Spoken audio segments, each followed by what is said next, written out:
নমস্কার বন্ধুরা, welcome to চৈতিস kitchen. আজকে চিংড়ি মাছের একটি রেসিপি আপনাদের সাথে শেয়ার করব। চিংড়ি মাছ ভালোবাসে না এমন বাঙালি কোথায় খুঁজে পাওয়াই বিরল। তো চলুন প্রথম থেকে শেষ পর্যন্ত দেখতে থাকুন আমি কিভাবে রান্নাটি করি। আশা করি আপনাদের খুবই ভালো লাগবে।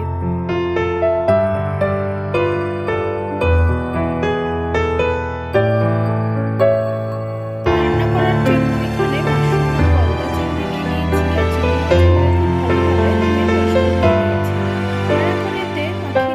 পরিমাণ মতো নুন হলুদ মাখানোর ফাঁকে কড়াইতে দিয়ে দিচ্ছি কিছুটা পরিমাণ সরষের তেল। তেলটা গরম হওয়ার ফাঁকে মাছে মাখিয়ে দেব। সমস্ত চিংড়িগুলোতে খুব ভালোভাবে নুন হলুদটা মাখিয়ে নিচ্ছি। তেলটা খুব ভালোভাবে গরম হয়ে গেছে আর এখন এই তেলেই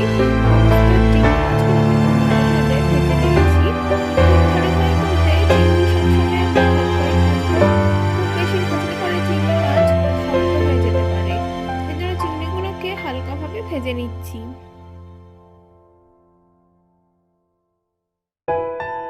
চিংড়ি মাছগুলো ভাজা হয়ে গেছে আর এখন এগুলো তুলে নিচ্ছি।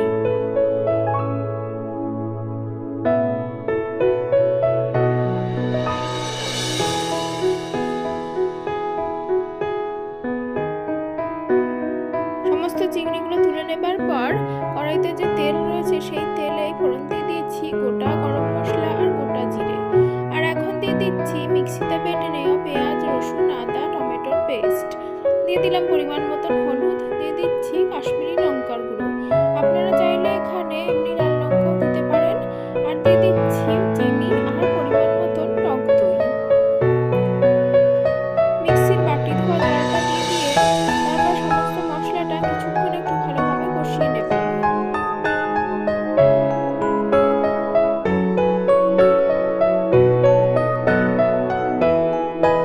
সমস্ত মশলাটা কিছুক্ষণ কষিয়ে নেবার পর এখন দিয়ে দিচ্ছি কিছুটা আদা বাটা আর এরপরে দিয়ে দেব 2 চামচ জিরে ধনের গুঁড়ো।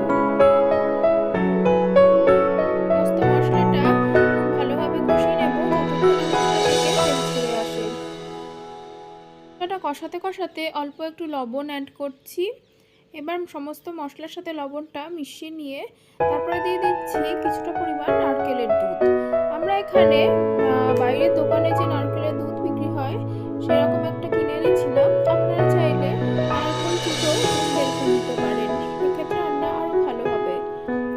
সমস্ত মশলাটা ভালোভাবে কষিয়ে নিয়ে এখন পরিমাণ মতন জল দিয়ে দিলাম। এবার জল দেওয়ার পরে ভেজে রাখা চিংড়ি মাছগুলো এতে অ্যাড করে দিচ্ছি।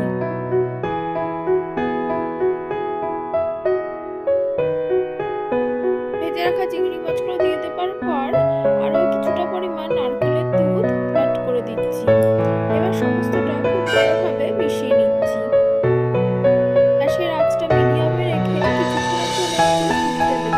খুব বেশি ঝোল হবে না এই রান্নাটায়, একটু মাখা ঝোলই থাকবে। রান্নাটা খেতে খুবই ভালো লাগে ভাত, রুটি বা ফ্রাইড রাইস, পোলাওয়ের সাথে। দেখুন রান্নাটা আমার রেডি হয়ে গেছে আর এখন দিয়ে দিলাম একটু গরম মশলার গুঁড়ো আর অল্প সামান্য ঘি। সমস্তটা খুব ভালোভাবে মিশিয়ে নিচ্ছি। চিংড়ির এই অসাধারণ স্বাদের রেসিপিটি পরিবেশন করুন গরম গরম ভাতের সাথে, খেতে খুবই ভালো লাগবে। তারপর আমি তরকারিটা নামিয়ে নিচ্ছি। বন্ধুরা, আমার আজকের ভিডিও কেমন লাগলো সেটা অবশ্যই জানাবেন। ভিডিওটি যদি ভালো লেগে থাকে তাহলে অবশ্যই ভিডিওটিতে লাইক দেবেন, কমেন্ট করবেন আর আমার রান্না কেমন হয়েছে সেটা অবশ্যই জানাবেন। ভালো লেগে থাকলে তাহলে অবশ্যই বাড়িতে একবার ট্রাই করবেন এই রেসিপিটি। আর অবশ্যই চ্যানেলটিকে সাবস্ক্রাইব করে পাশে থাকবেন। ধন্যবাদ বন্ধুরা।